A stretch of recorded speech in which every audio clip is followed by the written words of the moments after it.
Hi, my name is Roberta Bárcena, and I would like to discuss with you some after effects of the NAFTA agreement in Mexico and the United States. After President Barack Obama's last press conference in regard to the immigrants living in the United States, who, as he phrases, are living in the shadows, he is allowing many people who are hardworking and that now, after living for several years in the United States, consider themselves American. He has allowed them to have an official status. And this action, I believe, is going to have a positive effect in the social development of these people.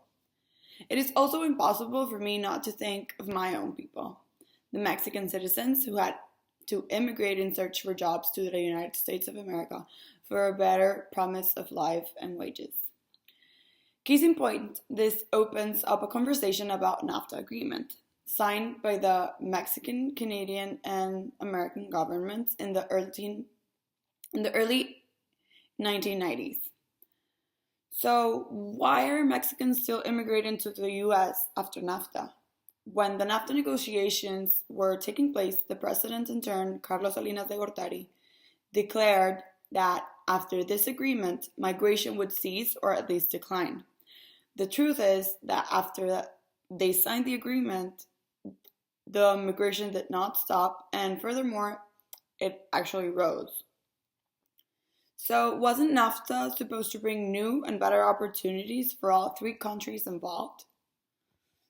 Almost 25 years after this agreement was signed and the economies from these countries were diametrically different, at least between Mexico in comparison with both Canada and the United States. At the time, the US had an annual per capita income of $35,900. Canada had an annual income per capita of $28,900, and Mexico had only $9,000 per capita as income.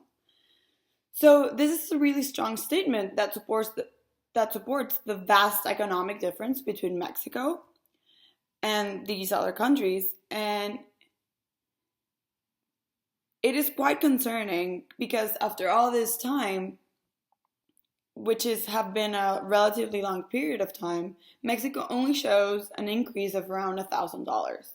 Well, to be fair, an exact increase of $1,307, which says a lot about the lack of effectiveness of these agreements, at least for the Mexican development and economics. I can say it's a complete failure just because of what I just said, and it has helped Mexico in a lot of ways. It has opened markets for Mexico, and it has allowed foreign investments to come into Mexico in the past. Also, something really important or a phenomenon that happened when the NAFTA was signed, the border towns between Mexico and the US became really important points of interaction between the new enterprises that were coming in. Because American companies would just cross the border and put a factory or a manufacturer that would create jobs for the Mexican people, but they were an advantage because just by crossing the border and having their factories there, they would have to pay less for their workers' wages. So these manufacturers, they changed the social interaction of the Mexican people because as these foreign investors came in, they settled their manufacturers in border towns that had very little else than the factories themselves.